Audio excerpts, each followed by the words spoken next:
So, sa oras na to, mga kapatid, ipagpapatuloy po natin yung series of our study sa Book of Mark. Remember, last Sunday ay minabuti po natin na mag-iba po tayo ng passage na binubulay in series every Sunday. From the Book of Acts, going to Book of Mark. Dahil we've seen na yung Book of Acts ay napaka-sinsin at napaka-detalye na po na naipreach na ni Bishop sa kanyang online preaching ministry nightly previously.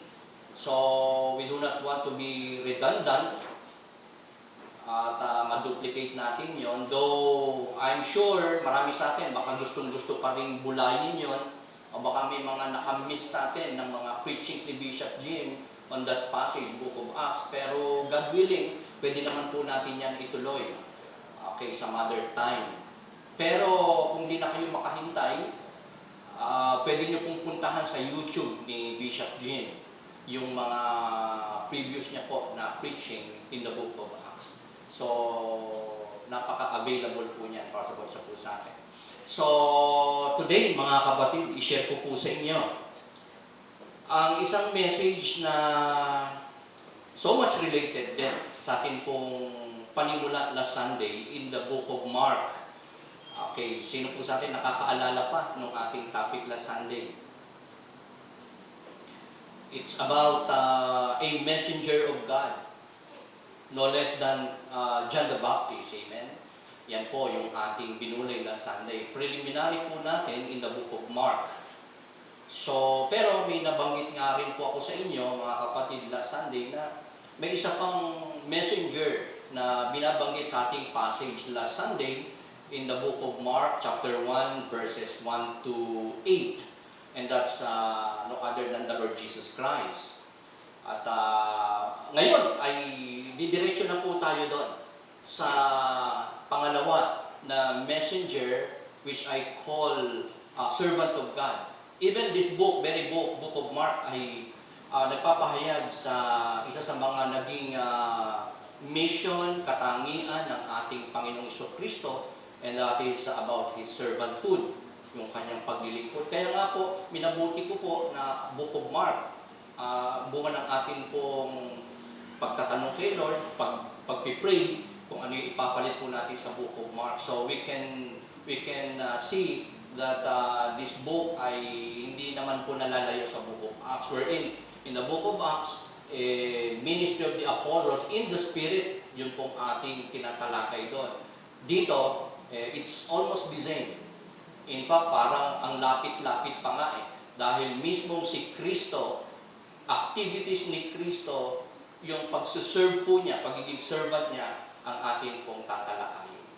So, today, I would like to share with you a topic na pinamagatan ko po, the servant of God, which I see in our passage na walang iba kundi ang ating Panginoong Jesucristo. So, if you have your Bible, imbitahan ko po kayo na makipagbukas sa akin sa chapter 1 ng Book of Mark.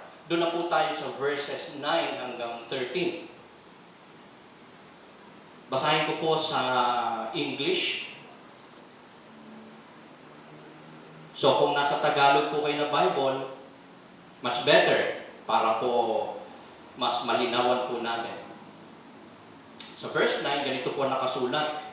By the way, ang segment title po nito, The Baptism and Temptation of Jesus. Verse 9 says, At that time, Jesus came from Nazareth in Galilee and was baptized by John in the Jordan. As Jesus was coming up out of the water, he saw heaven open. He saw heaven being torn open, and the Spirit descending on him like a dove. And a voice came from heaven, You are my Son, whom I love. With you I am well pleased. Verse 12, At once the Spirit sent him out into the desert, and he was in the desert 40 days, being tempted by Satan. He was with the wild animals, and angels attended him. Ito po mga pinagpalang salita ng ating pong Panginoon. So, sa Sa topic po na to, mga kapatid, ay gusto kong magbalik tanaw, mga kapatid, sa preceding verses 7 to 8 na kinalakay po natin last Sunday sa isang kapahayagan ni John the Baptist about a messenger which we call today the servant of God, and that's the Lord Jesus Christ. Kasi sabi niya po doon sa verse 7 to 8, "After me comes the one more powerful than I." Yan po yung sabi ni John the Baptist. Sabi niya, may darating kasunod ko na mas makapangyarihan kaysa sa akin. The straps of whose sandals I am not worthy to stoop down and untie. At ito pa, I baptize you with water, but He will baptize you with the Holy Spirit. So, dito'y kita-kita po natin ang isa pang messenger or servant of God, and that's the Lord Jesus Christ, na makikita po natin yung kanyang grabing superiority kaysa kay John the Baptist. At I'm sure ma-appreciate po natin today because He's our Lord. Siya po yung ating Panginoon at tagapagligtas. So, gusto ko pong mag-itcha sa inyo today ng isa pong tanong na bubulayin natin ang sagot in our passage. So, on this topic, the servant of God, and that's the Lord Jesus Christ, ano ba yung kanyang mga remarkable na karanasan? Ano yung mga remarkable incidents in the life of this servant of God na pag-uusapan po natin today, and that's the Lord Jesus Christ. Incident. Pakisabi nga po natin, incidents. Hindi po accidents, ha? Iba po yung accident sa incident. Sa maraming tao, yung accident ay para bagang pangyayari na hindi alam nino man, lalo na ng Panginoon, aksidente. Ayan.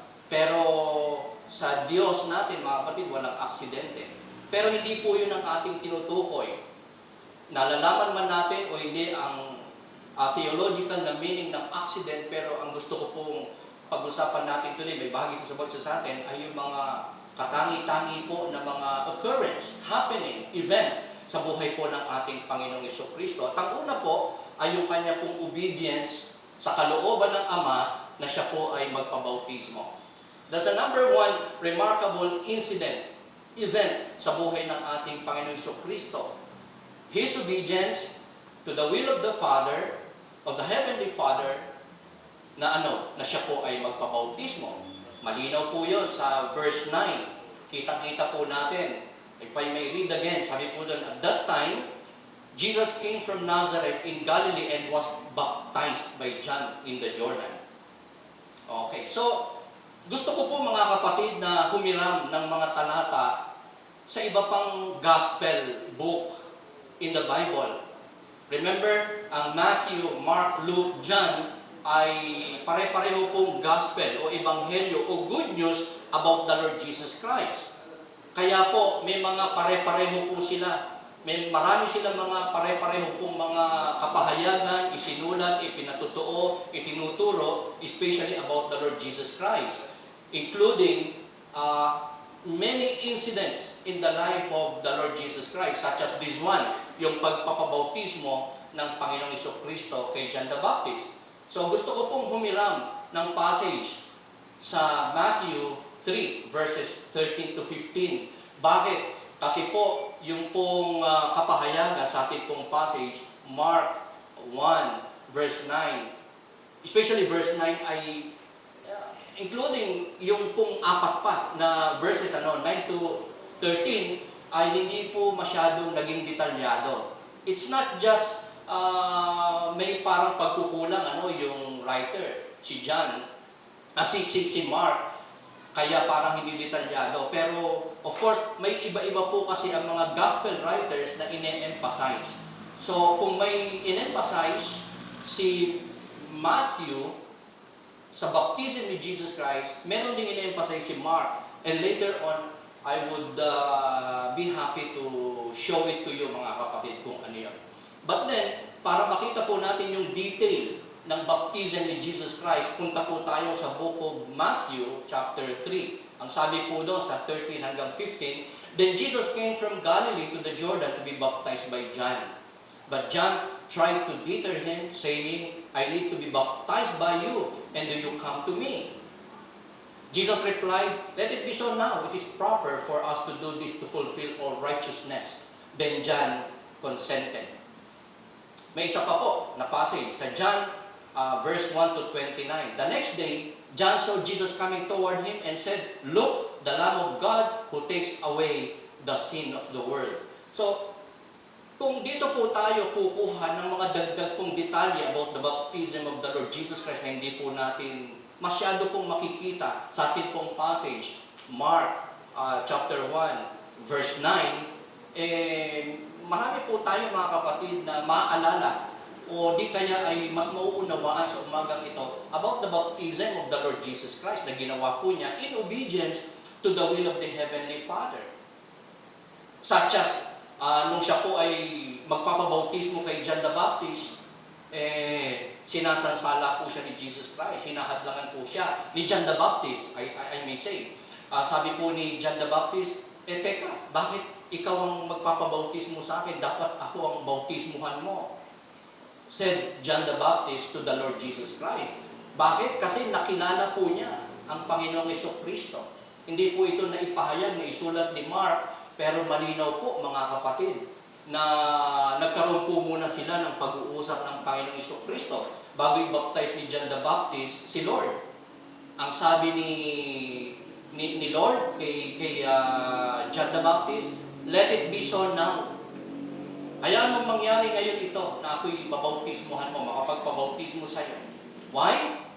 It is proper for us to do this to fulfill all righteousness. So, malinaw po mga kapatid, sa plano ng Diyos na si Lord ay magpapabautismo kay John the Baptist. And John the Baptist knows that.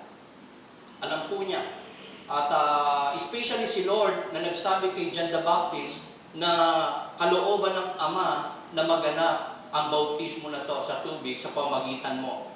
At ganun nga po. So, John consented because it's the will of God. It's predestinated na si Lord ay magpabautismo ayon sa kalooban ng Ama, plano ng Ama kay John the Baptist.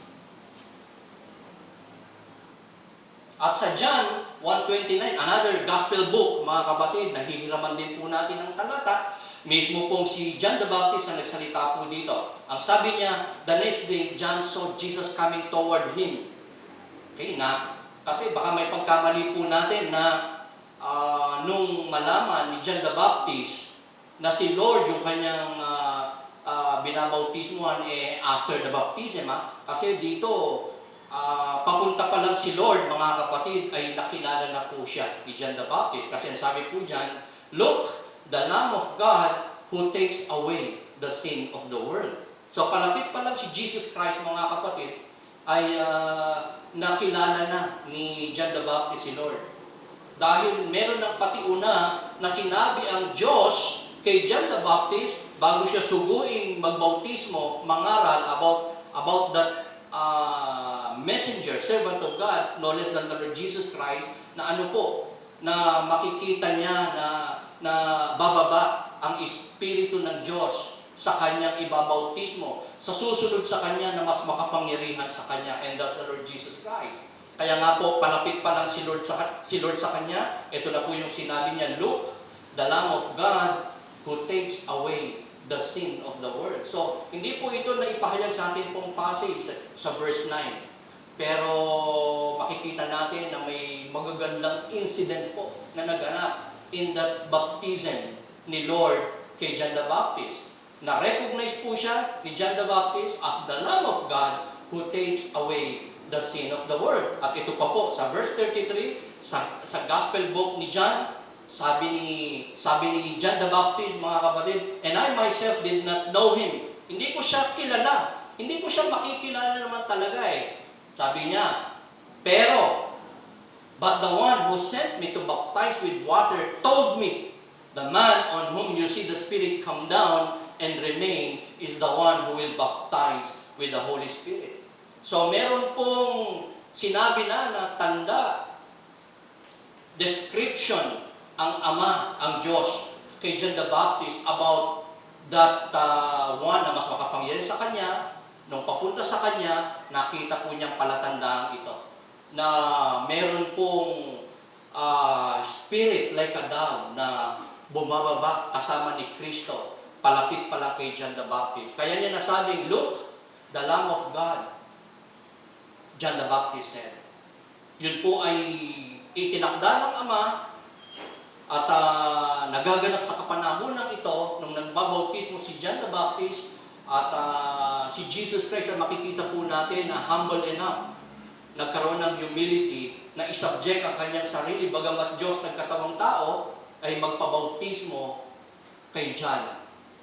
So that's obedience, mga kapatid, sa will of the Father to be baptized by John. At ito po ay marami pong mga kaakibat ng mga symbolism at mga katuruan at mga kapahayagan about the Lord Jesus Christ. So, i-share ko po sa inyo, mga kapatid, kasi baka marami po sa atin na nag-iisip, nagtatanong kung bakit nagpabautismo ang Panginoong Jesucristo. Sino po sa atin na may ganyang tanong, kaisipan? Bakit ba nagpabautismo si Jesus Christ? Bakit ba kailangan niyang magpabaptize kay John the Baptist? So, I'll share to you 3 reasons why Jesus need to be baptized. Number 1, it's an initiation to Jesus' public ministry. Remember, siya po dito ay nagsisimula na po. Malapit na pong magministeryo. Malapit na po siyang maglingkod sa Diyos, sa mga tao.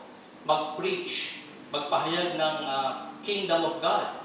Ipakilala ang Ama, ang Diyos. Most of all, ipahayag ang kaligtasan para sa mga tao, pagliligtas ng Diyos sa mga tao. Sinasabi po ni Jesus, nung siya po'y nangangaral na malapit ng maghari ang Panginoon, repent.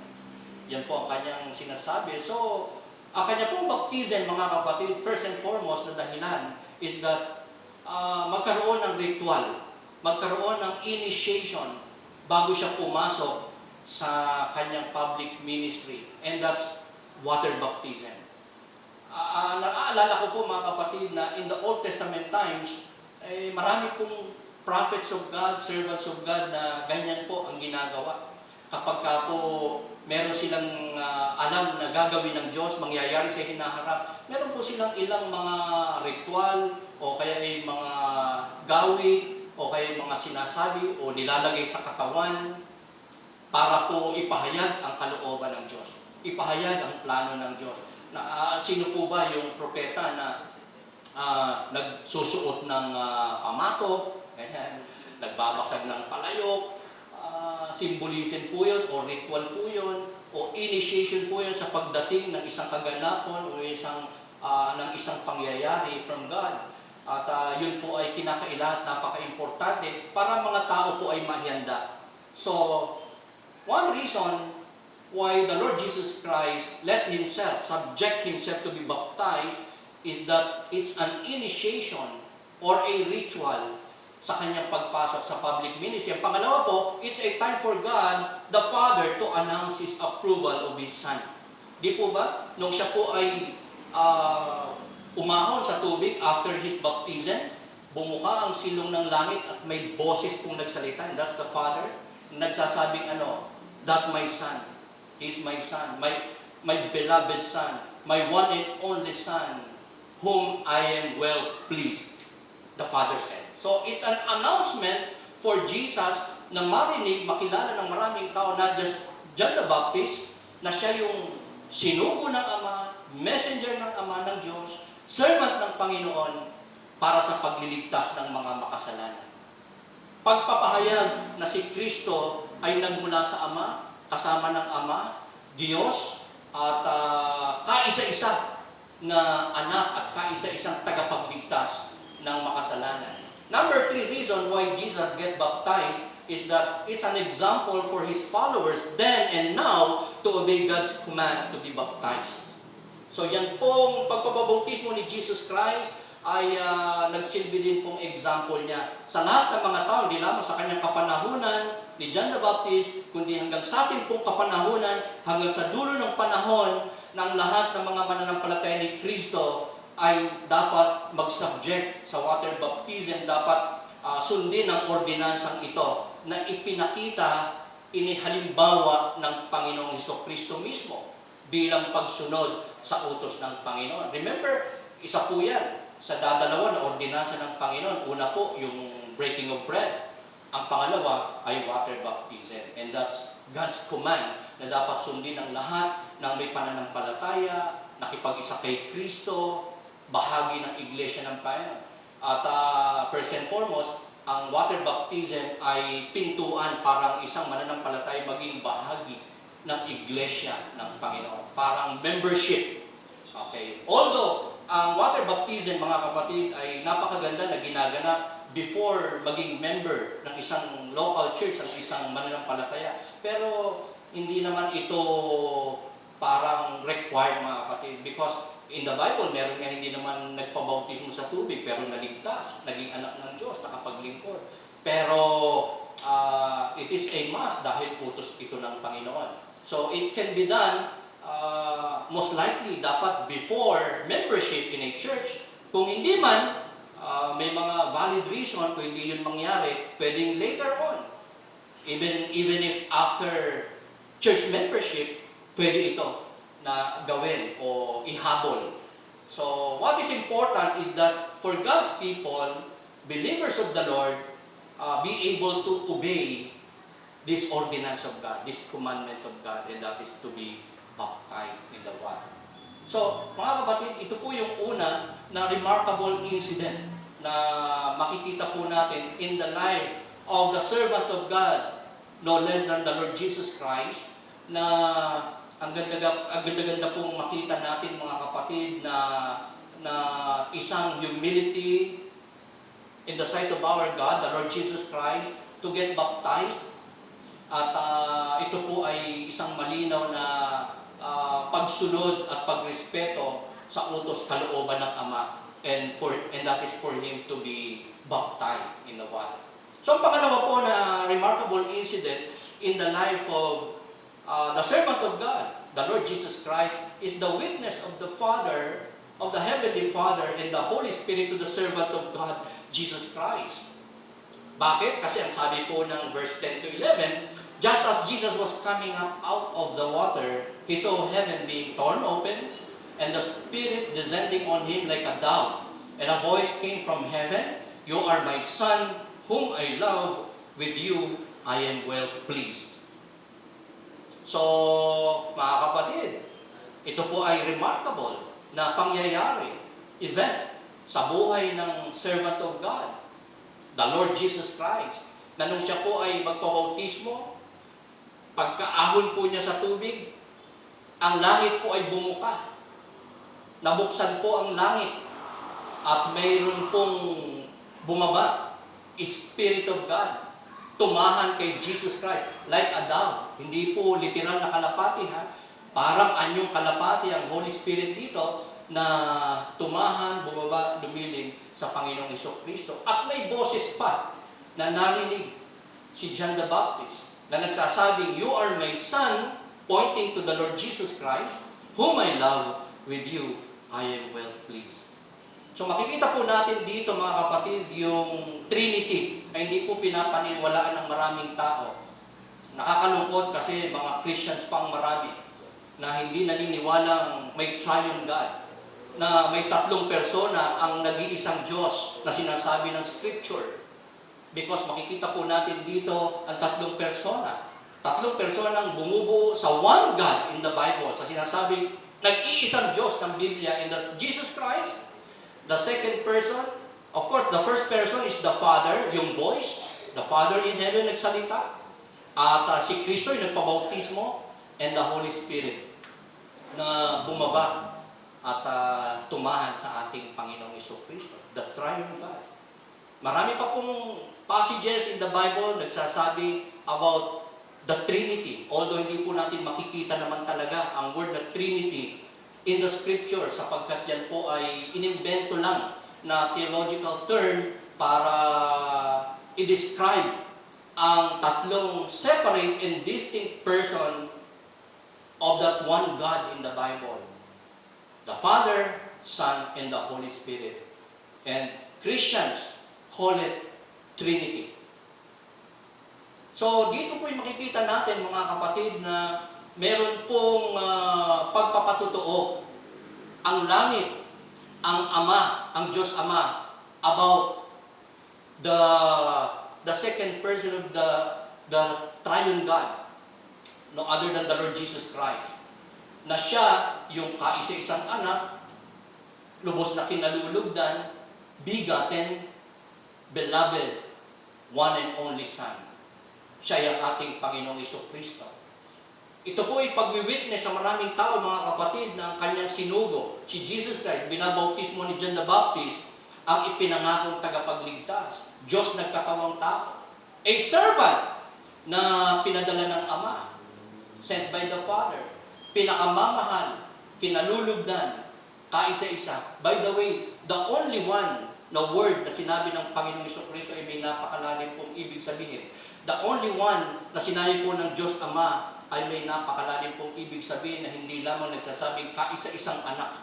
Dito kanina may napansin po ako, talagang ang anak isa lang. Ayan, parang ang Ama, no, sabi niya, kaisa-isang anak. Pero ako po'y naniniwala na may malalim pa na ibig sabihin yung the only one. The one and only Son, na walang ibang pinakamalalim na ibig sabihin, kundi ang nag-iisa na tatanging daan ng kaligtasan ng makasalanan. And that's the Lord Jesus Christ. Wala nang iba. Di po ba yan sinabi ng Scripture? There's no other name given under heaven among men whereby we can be saved. Pangalan lamang ni Kristo, hindi relihiyon, hindi mabubuting gawa, hindi ang sariling kakayanan, hindi ang mga bagay na meron tayo kaya nating gawin para maligtas, kundi sa pamagitan lamang ng Panginoong Jesucristo. I believe yan po ang pinakamalalim, pangunahing dahilan ng ibig sabihin ng the one and only Son. Kaisa-isa, natatanging daan, tagapagligtas, walang iba kundi ang Panginoong Jesucristo. Ito po ay pinapatutuhanan ng marami pong mga passages of the Scripture, especially in the Old Testament time. Wala pa ang maraming tao, wala pa ang Panginoong Jesus, wala pa si John the Baptist, sinabi na po. Sa Book of Psalms 2:7, Isaiah 42 verse 1, ang patungkol po sa beloved Son, the one and only Son, that's the Lord Jesus Christ, na ipinahayag ng Diyos Ama, na kanyang susuguin, ipapadala, at maglilingkod sa mga makasalanan, especially sa Ama. And that's the Lord Jesus Christ. So the Son of God who came from heaven ay naparito para mag-alay ng kanyang buhay sa krus, sa ikatutubos, para mabayaran ang kasalanan ng mga tao, ng mga pinili ng ating Panginoon, ng mga mananampalataya sa Panginoong Jesucristo. So yan po yung kanyang pinaka-ultimate, pinaka-climax ng paglilingkod ng Panginoong Jesucristong nagkatawang tao. Ang bayaran, tubusin sa pagkakasala ang kanyang mga anak. The Son of God came from heaven to die for the sin of His people.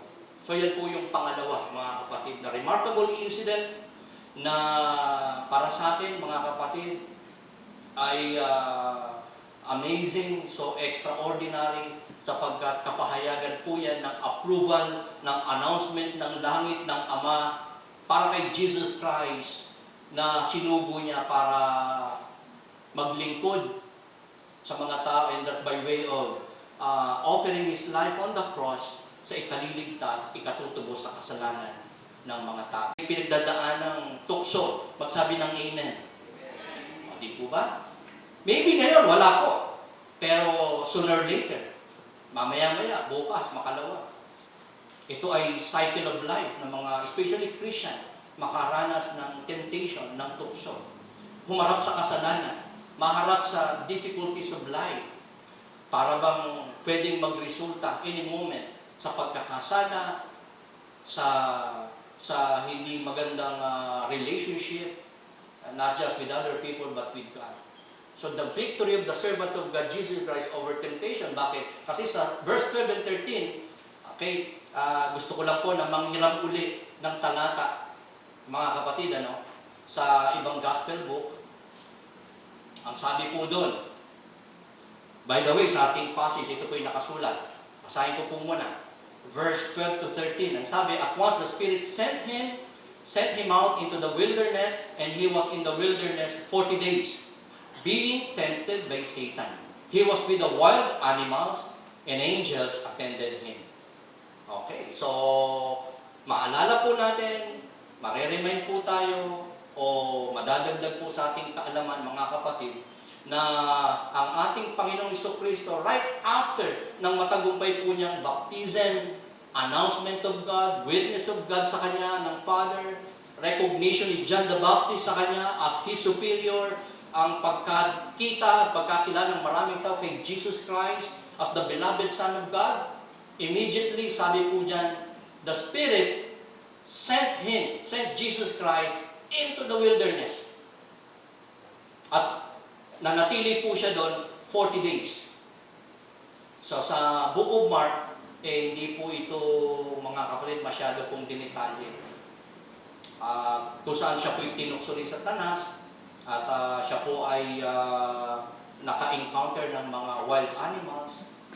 Pero as I said, kung hihiramin natin yung ilang mga talata sa other gospel books such as Matthew chapter 4 verse 1 to 11, gusto ko pong basahin mga kapatid para mas lumawak po yung ating exposition sa ating pong passage. Sabi po ng verse 1 ng chapter 4, then Jesus was led. Ang ginamit po dito ni Matthew ay led. Kay Mark, ang ginamit po ni Mark ay sent. So, that's the difference mga kapatid. Although in the book of Mark, hindi masyadong detalyado gaya ng sa Matthew, gaya ng presentation sa book ni John, pero may hinighlight naman si Mark na wala po sa other gospel book. And that's the word sent. Kasi ginamit po ni Mark ay sent. This is not because ayaw ng Panginoon na harapin niya si Satanas sa wilderness. This is not because parang natatakot o nag-aalala si Jesus Christ na harapin ng isang tukso, pagsubok si Satanas, o magutom o mahirapan sa wilderness, mapunta sa isang hindi magandang lugar. Kundi, ine-emphasize mga kapatid ni Mark, ang isang napaka-intense na mangyayari sa buhay po ng ating Panginoon Jesus. Isang napaka-intense na kaganapan, incident sa buhay ng Panginoong Jesucristo in the wilderness. So yan po ang hindi masyado pong na-emphasize ng other gospel book. Pero as I said, kung hihiram po tayo ng passage, meron po tayong magiging parang mas lalawak na kabatiran patungkol po sa pagtukso kay Kristo ni Satanas sa kanya pong mga pinagdaanan sa wilderness, 40 days. Ang sabi po ng verse 1 sa Matthew chapter 4, then Jesus was led by the Spirit into the wilderness to be tempted by the devil. Siya po ay dinala, yun po ang sabi niya. Saan? Sa wilderness para tuksuhin ng diablo.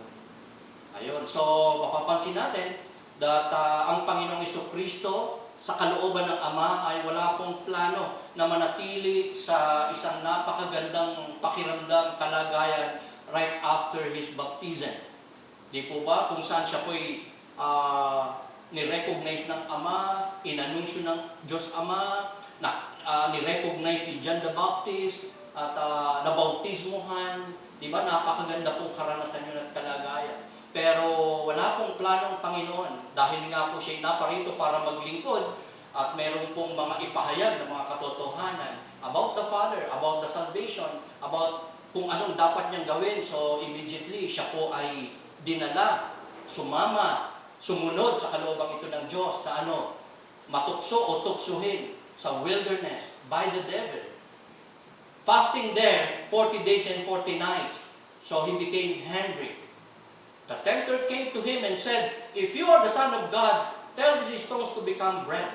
So wala po ito sa ating passage. Kaya dinadala ko po kayo sa other gospel book about that incident, remarkable incident in the life of the Lord Jesus Christ. And it's not just about His baptism. It's not just about the witness of the Heavenly Father, the Holy Spirit sa kanyang buhay, kundi yung pati pagtukso kay Kristo. Ang sabi po dyan sa Matthew chapter 4, verse 1 to 11, tinukso siya ng dyablo kasi nagugutom siya. Ang sabi ni Satanas, kung ikaw nga anak ng Diyos, gawin mong tinapay ang mga batong ito. And the Lord Jesus said, He answered, "It is written, man shall not live on bread alone, but on every word that comes from the mouth of God." So, may atake si Satanas kay Kristo nung siya'y nagugutom kasi fasting po siya. 40 days and 40 nights, hindi po siya kumain. At ang panunukso ni Satanas is for him to use his power para magkaroon siya ng pagkain kasi nagugutom siya. Pero ang sabi ni Lord, hindi lamang sa tinapay, pagkain, nabubuhay ang tao, kundi sa salita ng Panginoon. Then the devil took him to the holy city and had him stand on the highest point of the temple. Ito po yung pangalawa na panunukso ni Satanas sa Panginoong Jesucristo. Nung hindi matukso ni Satanas si Christ sa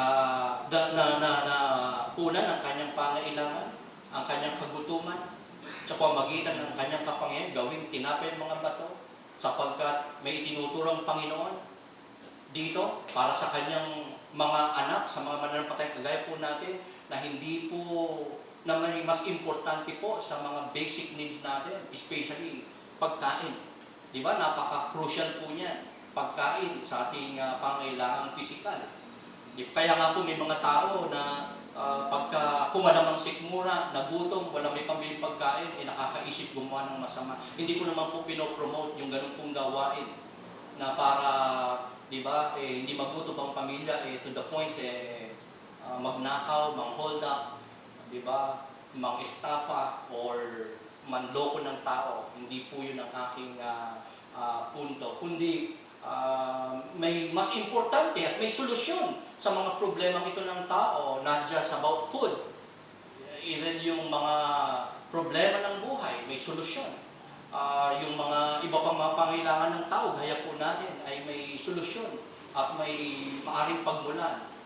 Una na yung ating Panginoon Jesucristo. Sa pamamagitan ng kanyang salita, mapupunan ang hindi lamang physical hunger, kundi especially ang spiritual hunger na meron po ang mga tao, mga anak ng Diyos. Ang pangalawa po, na pagkatukso ng dyablo sa Panginoong Jesucristo dito, dinala po siya sa tuktok ng templo at doon po ay muling tinukso ni Satanas ang Panginoon. Sabi po ni Satan sa kanya, "If you are the Son of God," he said, "throw yourself down.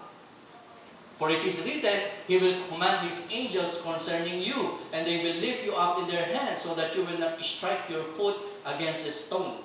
So, pangalawa na po itong panunukso ni Satanas sa Panginoong Jesucristo. At medyo yung strategy ni Satan ay medyo lumawak, lumalim, at mas naging very subtle. Bakit? Kasi mapapansin natin, gumamit na ng Word of God, gumamit ng Scripture si Satan. Dahil dito mga kapatid, sana mabasag yung paniniwala ng maraming tao o baka ninuman sa atin na takot ang dyablo sa Word of God. Kasi may ganun pong paniniwala Kaya nga sa bahay, binubukas yung Bible, nakabukadkad na ganun, para daw yung dyablo lumayas, matakot. Okay? O kaya ay, oo, naniniwala naman tayo na makapangyarihan sa salita ng Diyos. Maari pong magpalayas ito ng demonyo, ito'y sumira sa plano ng dyablo, pero sa passage pong ito ay sa isang banda, may makikita po tayo mga kapatid na in contrast sa paniniwala pong iyon. Sapagkat dito, mismong si Satanas nagpo-quote, nagsisinsay, nagpapahayag, may kaalaman, may theology about the Lord Jesus Christ. About God's Word, about God's will, about God's plan. Hindi lang niya kilala si Kristo. Sabi niya, "If you are the Son of God, throw yourself down." Ang sabi pa niya, "It is written."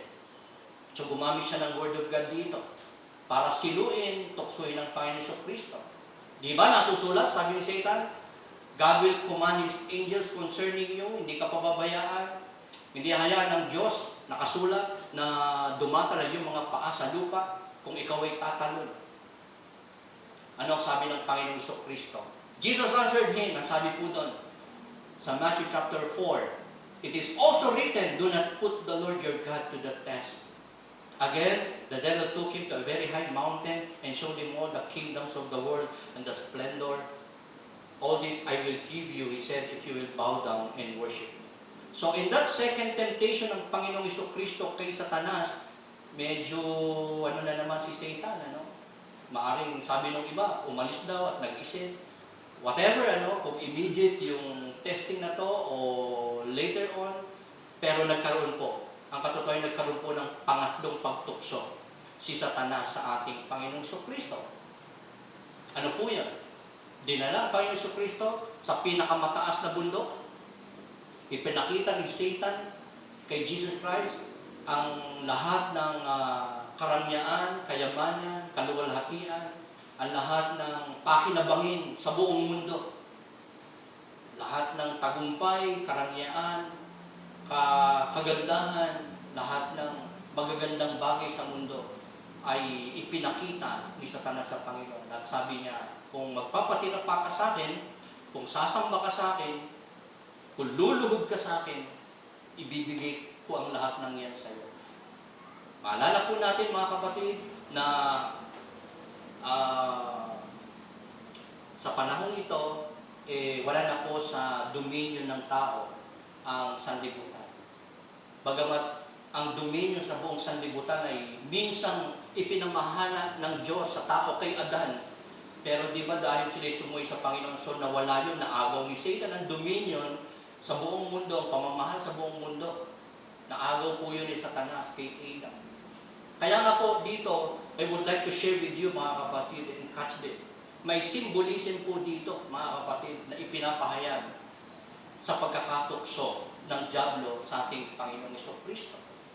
Not just the symbolism nung si Kristo po ay nagpunta sa ilang, sa wilderness, kung saan 40 days and 40 nights po siya na nag-fasting. May symbolism po doon, mga kapatid. Catch that, mga kapatid. Na ang Israel, mga kapatid, ay nagkaroon po ng 40 years na wandering. Sinubok sila ng Diyos sa wilderness, sa ilang, sa disyerto, and they failed God. Pero si Kristo, mga kapatid, sa ating passage, nung dali ng Espiritu sa wilderness, tinukso, pero nagtagumpay po siya against that temptation, against Satan. So, magkaibang lugar, si Adam, nung tuksohin ng dyablo, nasa paraiso, kompleto sa lahat ng bagay, and yet he failed God. Pero si Lord Jesus, nung nasa wilderness, tinukso rin ng dyablo, wala siya ng maraming bagay, nasa ilang, gutom, nagfa-fasting, 40 days and 40 nights, and yet, he triumphed. Nagkaroon po siya ng victory over temptation, over Satan. So, dito mga kapatid ay makikita natin mga kapatid na meron din po mga kapatid na katotohanang napakaganda pong maalala natin, ma-inculcate sa ating mga puso. Not just about the victory ng ating Panginoong Kristo over sin, Satan, or temptation, kundi ang kanyang kapangyarihan na nahahayag, ang kapangyarihan ng Ama ng Diyos sa kanyang buhay. Sapagkat ang sabi ni Kristo, mga kapatid, it is also written, do not put the Lord your God to the test.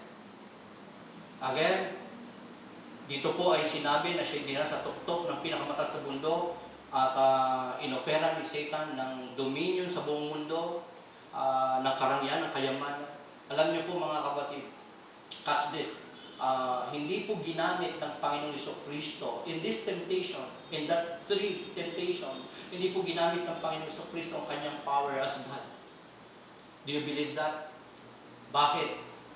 Kasi mga kapatid, nais ipakita ng Ama, especially ng ating Panginoong Kristo, that man is able to overcome temptation. as long as he or she is being led by the Holy Spirit. Remember, si Jesus Christ, mga kapatid, dito ay taong-tao. Bakit ko po nasabi na hindi niya po ginamit ang kanyang kapangyarihan bilang Diyos? Kasi, di ba, gutom na gutom po siya.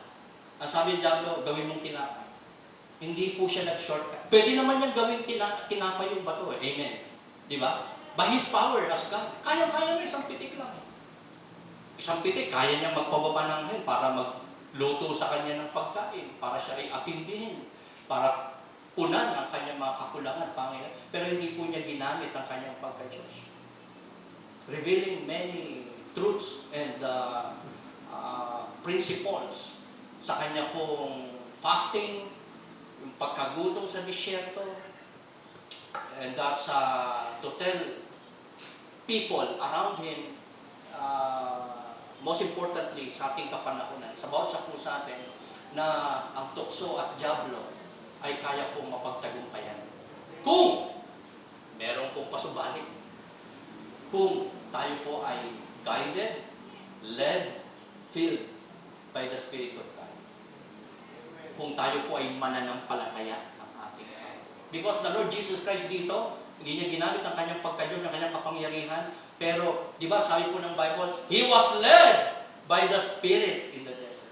So, kasi kung gagamitin niya kanyang power, hindi lang tinapay, di ba? Pwede rin maiwasan niya ang suffering niya sa cross. Di ba, sabi ni Satan po dito, bow down to me, and I will give you dominion, glory, power, victory, kingship, everything I will give you. Just bow down to me. Kung gagamitin po niya kanyang power, pwede naman. Diba? Mapapasa kanya na lahat. Shortcut. Ang problema, hindi magaganap ang kalooban ng Diyos. Na sa krus ng Kalbaryo, magsasuffer siya, ialin ang kanyang buhay, at maliligtas ang maraming tao na mananampalataya sa kanya. So, kaya nga po, nasasabi natin na hindi po ginamit ng Panginoon Jesucristo ang kanyang kapangyarihan. Siya'y masasabi nating hinarap po niya ang tukso na ito bilang Son of Man, bilang tao. Pointing, mga kapatid, that you and me ay kaya din po nating mapagtagumpayan ng diablo ang tukso sa pagkain, sa mga katagumpayan, sa mga karangyaan, sa mga magagandang bagay sa mundong ito, sa mga kinakaharap po natin, mga struggles and burdens and testings of life, ay kaya po nating patuloy na masunod ang kalooban ng Diyos, such as the Lord Jesus Christ. Kung tayo po'y anak ng Diyos, and most of all, led, filled by the Holy Spirit. So, pangatlong tukso, butatan na naman si Satan. At again, anong ginamit ng Panginoon Jesucristo na pang-counter-attack kay Satan?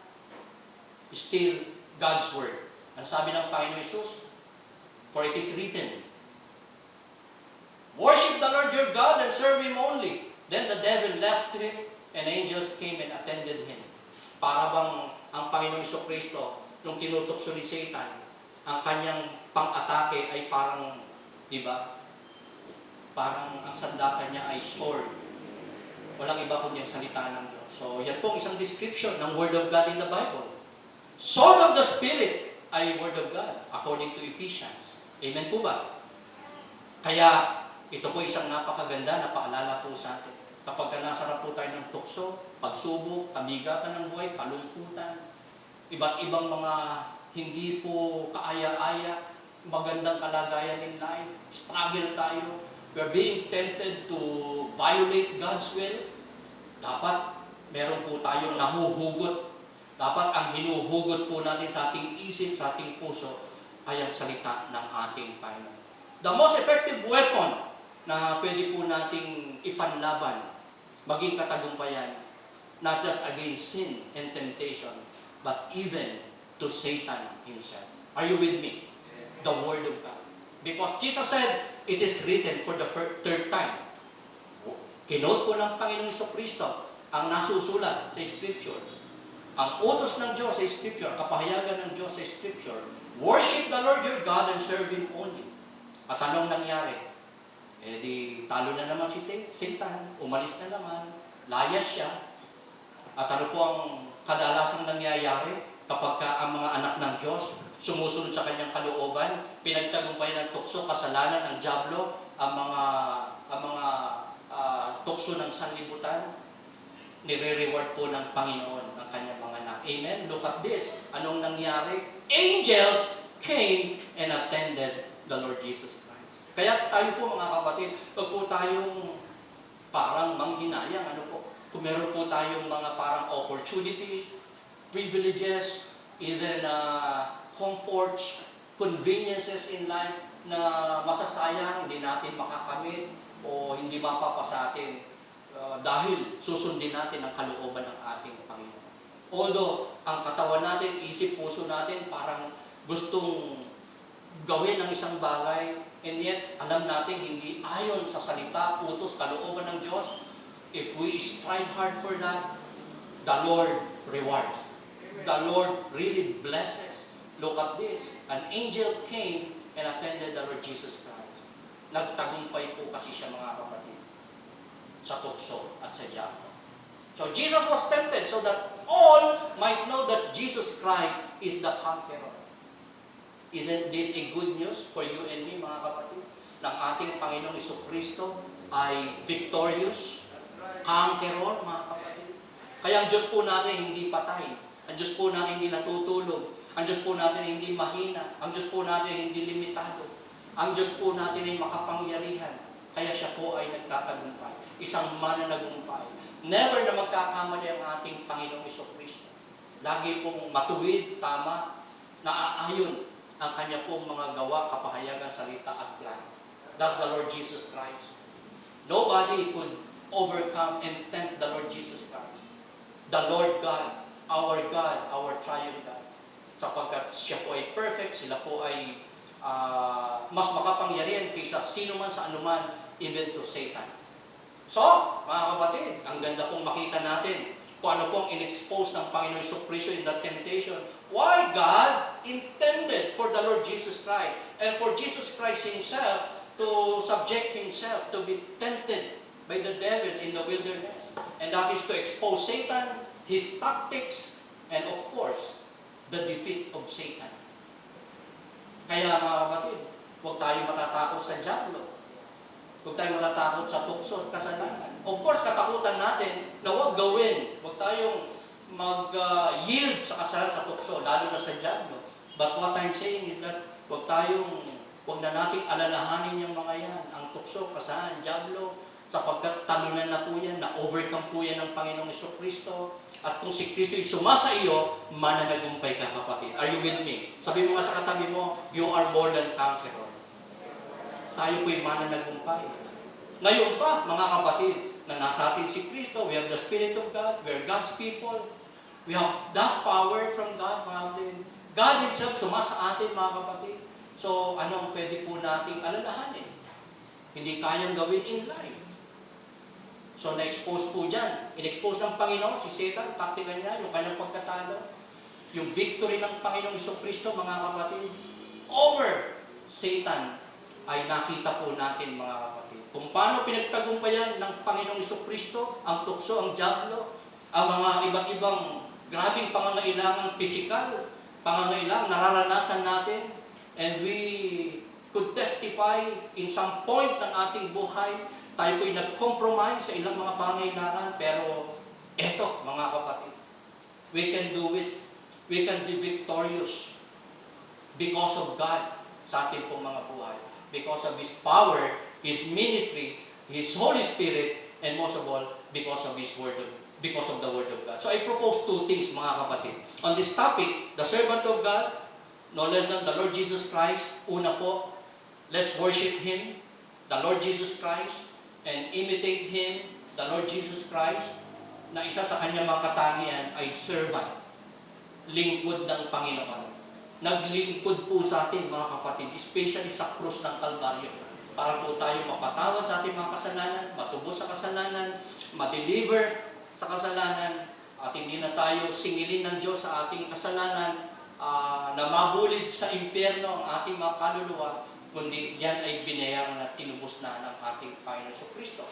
So, ang challenge ko po sa bawat sa atin mga kapatid is to ensure na tayo po ay mananampalataya ni Kristo, na tayo po'y maglagak ng pananampalataya kay Kristo, and after that, sambahin po natin siya, kilalanin po natin siya.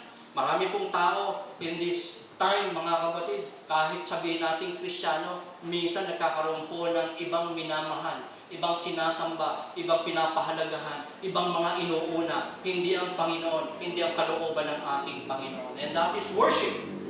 Amen? Anything that we adore, anything that we give importance over and above the will of God, God Himself ay Diyos-Diyosan. Yan po ay pagsamba sa maling Diyos, maling object ng worship.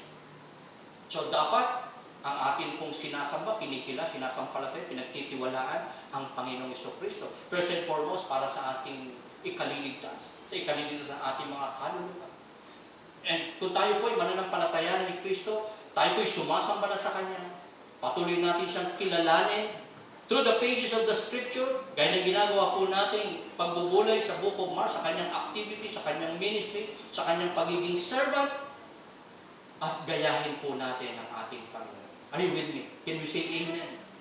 Are we willing to not just worship the Lord Jesus Christ, kundi higit sa lahat, gayahin po siya, sundin po siya, i-imitate ang kanya pong example. It's really worth it, mga kapatid, na may pagkakilala tayo sa Diyos, kay Kristo, bilang Panginoon tagapagligtas. Worth it, mga kapatid, na siyang pangunahing sinasamba natin, mga kapatid, sa ating buhay. At sa ating buhay, in every area ng ating buhay, we see to it yung kalooban niya ang atin pong ninanais na ma-i-apply, masunod, mauna.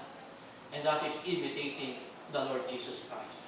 So ang importante lang is that alam natin, mga kapatid, ang kanyang kakayanan, alam natin ang kanyang katangian, para maibigay po natin ang natatanging pagsamba, pagkilala, at higit sa lahat, paggaya, pagduduplicate ng mga magagandang ginawa ng ating Panginoong Jesucristo.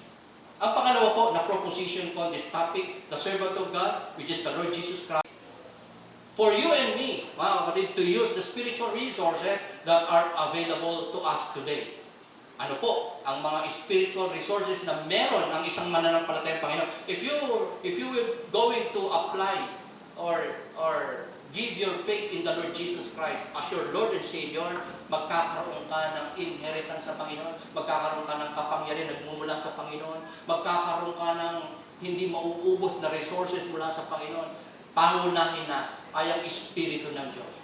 God promised na ang sino mang maglalagak ng pananampalataya kay Kristo bilang Panginoon tagapagligtas ay kanyang pupuspusin, babautismuhan ng kanyang banal na Espiritu. At yan ang ibig sabihin ng Emmanuel, God with us. Tatahan sa'yo, kung ikaw ay mananampalataya kay Kristo bilang tagapagligtas, dililim sa'yo, bababa sa'yo, tatahan sa'yo puso at buhay ang Espiritu ng Diyos. And that will be God in your life. Hanggang wakas, kasama mo ang Panginoon. Naalala ko po, nung ako po ay tumanggap sa Panginoong Jesucristo, 1985, nung talagang ako po'y nagbukas ng aking puso, nakita ko pong ako'y makasalanan, sinabi ko, Lord, tinatanggap kita bilang Panginoon tagapagligtas ng aking buhay. Nung marinig ko po ang preaching ng isang mangangaral, nung pumasok po ako sa bulwagan na yon, pakiramdam ko po, ako'y nag-iisa, ang bigat-bigat, marami po akong kinatatakutan, marami akong hindi naintindihan, marami po akong mga dalahin.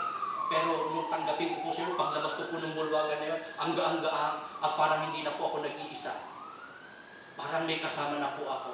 Later on, nung binasa ko po ang scripture, ang Bible, I found out, that's the Spirit of God. Meron po ba kayong ganyang karanasan, mga kapatid? Malino nating masasabi, once sa ating past, ay na-encounter natin ang Panginoon Jesucristo, at tayo po ay pinuspos niya ng kanyang Espiritu, at ngayon po ay kasama na natin ang Panginoon by His Spirit, at yan po yung pangunahin po nating spiritual resources. The Holy Spirit in our hearts, in our lives, in our midst. The power of the Holy Spirit. And The second one is the Word of God. The power of the Word of God. Di po ba? Paano po naging matagumpay si Kristo as Son of Man? Hindi bilang Diyos, mga kapatid, na harapin ang tukso sa ilang, si Satanas sa panunukso, pagtagumpayin yung mga pangailangan, kahirapan niya sa wilderness. Dahil siya po ay led by the Spirit. Are you with me? Siya po ay nag-a-abide sa Spirit. Siya po ay sumusunod sa kalooban ng Ama. Nandun siya sa lugar kung saan itinakda ng Diyos na puntahan niya. At mag-suffer siya. Siya'y tuksuhin. Siya'y makaranas ng mga pagsusubok. At siya po'y nagtagumpay.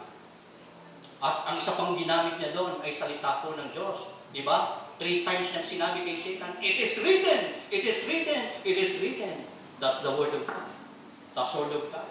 The powerful weapon na meron ang mga anak ng Diyos. The Word of God. So mga kapatid, sana po, as we close on this topic about the Lord Jesus Christ, the servant of God, Diyos na naglingkod sa atin, mga kapatid, sana po mai-focus natin ng mas malawakan pa, malaliman pa ang atin pong emphasis, ang atin pong sacrifices, ang atin pong buhay, ang atin pong especially paglilingkod sa Panginoon. Kung nais po natin na mapaglingkod ng Diyos victoriously, masunod natin ang kanyang kalooban, ma-please natin ang Diyos in every area ng ating buhay, kahit matitindi mga pagsubok pinagdadaanan natin, mga kapatid. Let's use our spiritual resources. The power of the Spirit and the power of God's Word. The problem is this, mga kapatid, kung hindi po tayo nagbabasa ng Biblia, kung hindi po tayo nakikinig ng online preaching gabi-gabi, kung hindi po tayo dumadalo every Sunday at nakikinig ng preaching ng salita ng Diyos. So, ano po ang huhugutin nating espada at panglaban? Ano po ang gagamitin natin pang-atake kay Satanas kapag tayo po'y kanyang pinahihirapan, tinutukso? Gustong ilayo sa ating Panginoon. Gusto niya tayong saktan, gusto niya tayong linlangin. Ano po ang pwede nating ipanglaban? If we lack the Word of God. Kaya nga po, importante yung pagbabasa, pakikinig, pagme-meditate, yung pag-aaral ng salita ng Diyos. Sapagkat ito po ang ating most effective weapon. In the power of God's Spirit, ang salita ng ating itay natin sa ating isip. Kaya nga, Diablo, mga kapatid, ang kanya pong laging tinatarget sa tao, lalo na sa ating mga believers, mga anak ng Diyos, yung ating pong isip. Kasi dyan po ini-imbak. Ayan po yung ating puso, hindi naman talaga yung heart because that is flesh. Ang pinakapuso talaga natin ay ang ating utak. Yung ating, dyan po, ini-store ng Diyos ang kanyang salita na mahuhugot po natin, ipapaalala ng Holy Spirit sa panahon tayo po inaharap sa tukso, pagsubok, problema, especially sa harap ng Diablo. Pag nagdadance tayo mga kahirapan, ang kailangan po natin ay liwanag from the Word of God. That by the power of God's Spirit, mapuspos tayo all the more. Mag-abay, sumunod, tumanima, magpasakop, mag-yield sa kalooban ng Espiritu, and that's it. Ang resulta ay katagumpayan. Are you with me? Can you say amen? So, invite ko po kayong tumayo, mga kapatid.